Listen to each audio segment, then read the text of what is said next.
Francis Fitzgibbon from StoryStock. Welcome to IrishStartUpTV. Thank you very much, Richard. Good to be here. So tell us a little bit about StoryStock. What does it do? So StoryStock is a technology platform that connects storytellers with media organizations. The world is full of really interesting stories, ordinary people with fantastic stories all around us. We want to be a broker that connects media organizations with those stories. So what we're doing at the moment in StoryStock is very exciting. We're building a community of storytellers. They're bloggers, they're freelance journalists, media students, and what we call citizen journalists. Basically anybody who has access to a whole range of new technologies that they can capture the stories of the people all around them in video, in edited audio, or a written text story.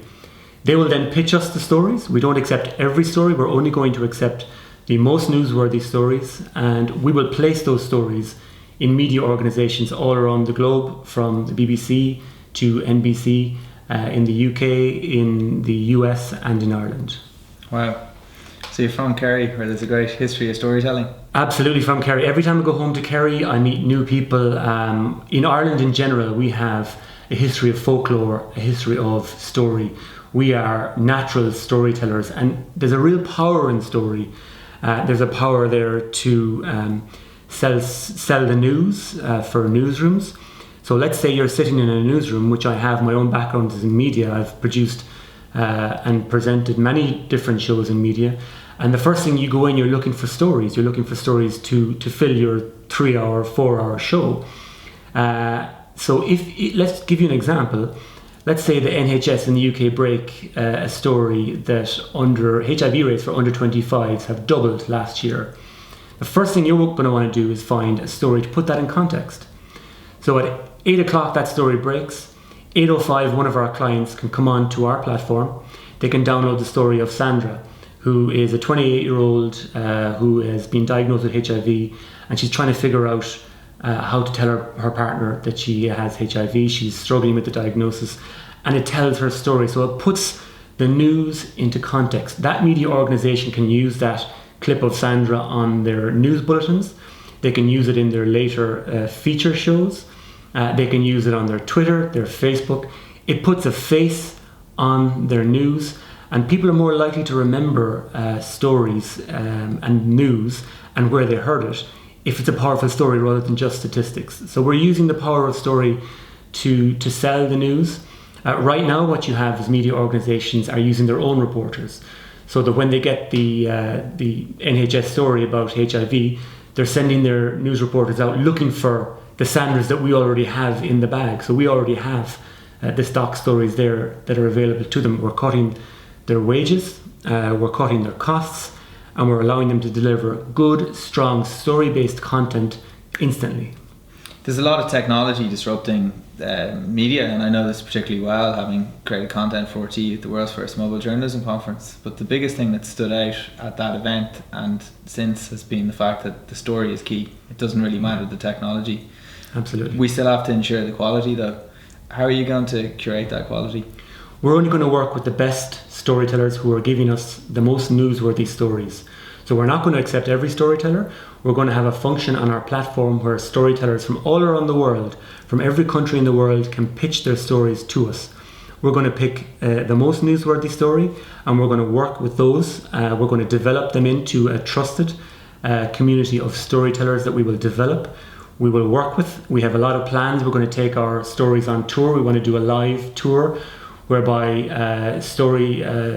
we take our stories all around the world, and we go to a particular city. All our storytellers in that city will come. They'll tell their stories live on stage. The background to the stage will invite local media, local journalists.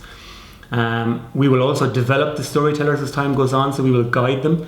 If we see a particular trend happening in storytelling, we will guide them with storytelling workshops on the power of storytelling. And we'll try and also look at events before they happen. So if you look at the migrant crisis, or if you look at the Paris attacks, we will be the kind of organization that will have ordinary storytellers right there on the ground at the coalface of what is happening. And we will use them to bring the story of the people who are involved in all those events to media organizations around the world. at a lower cost, and that's the key. That's the key phrase. And it's very exciting too, because we've seen some great success with Verify from John McHugh in London, an Irishman overseas, and also with Mark Little with Storyful. How is it for you going from journalist to technology startup owner? It's a scary prospect, and one thing I have to realize every day is that I have to believe in my idea, because when you're a startup, you have as many people telling you it's a great idea as you do telling you that it's a rubbish idea. And this is what you have to put up with. And you don't really have that in journalism. I'm used to having, doing your story, and you have a regular 9-to-5 job. When I do get to a situation where I'm questioning my idea, what I always do is fall back on the power of the story. So I look back. I reported for Newstalk Radio, and I have all these collection of stories in my own personal bank of stories. I listen to them. I go back over them. I listen to the power of those stories, to the people behind the stories. And I know when I go back and I listen to them that there's a value in those stories. And what I'm doing in my business is bringing that value to the fore for media organizations, for advertising agencies. This is another thing actually as well, because now advertising agencies more often are using people's stories to link in with their brands. So if you look at Guinness had used the story of John Hammond in New York in the 1930s, who went against the grain and played jazz. Yeah, exactly. Who went against the grain and he played jazz in his radio stations. Guinness have used his story to sell their brand in time, because people remember stories. They don't remember statistics so much, but they remember stories, so that if they remember the story that you're telling around your brand, they'll remember your brand. So in the future, we can work not only with media organizations and StoryStock, but also we can partner our stories with the brands that advertising agencies are trying to push, and we'll work with the advertising agencies to create a story for their brand as well. You're currently based at the GEC, so StoryStock is quite new. What's the next big milestone? Obviously a milestone was deciding to do a startup, but what's the next big milestone on the development of the business? The milestone is continuing to build our community of storytellers. That's already started. We need to develop that from the hundreds into the thousands, build a critical mass of stories in there.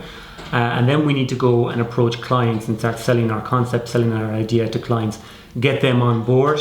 The more clients we get on, the more storytellers get on, the more we can scale. This is a very, very scalable business. As far as I can see, the sky is the limit. If you look at Ireland, we have about 43 licensed radio stations. Wow. In the US, they have 15,330 licensed radio stations. And that's the difference. So there's a huge media market there all around the world, in the UK, in the US, in English-speaking parts of the world, in Australia. And we're going to partner with all of those media agencies to place stories from all around the world. We're going to develop storytellers from all around the world, so that if you're in Australia, you can take the Australian storytellers, or sometimes the Irish story might have relevance for you too, because people are people all around the world, and stories kind of tend to cross borders, because the human interest stories are stories that are relevant to us all. We identify with them. We can see that story in ourselves, which is why we want to hear it. And that's why media organizations will want to play those stories out on their various platforms. And on a note of scale too, to call out, my own mother joined RTE when it went from 12 to 24 hours a day. And now one thinks that if one has got an hour long slot, we'll say between 9 and 10, 5 days a week, that's 20 hours a month. That's a lot of content to create, and it's got to be quite difficult to find that. So it's a huge niche opportunity there. Not only that, but every single newspaper now has studios. They have TV studios, they have podcasting facilities, podcasting studios, they have online operations on Facebook, on Twitter, on Pinterest, everywhere. So they need 24/7 content, and they need a lot of it. But they need that at an affordable cost, because obviously the margins for newspapers are reducing. The same with radio stations, with television stations. They can't just be radio stations anymore, or televisions. They need bloggers. They need little channels in their own right. They need a huge social media presence. They need to be interacting. What story and the power of story allow you to do is create a really strong presence for yourself, not only on your own particular media platform, but on your social media platform as well. And our stories will allow the media organizations to do that. It'll give them a competitive advantage.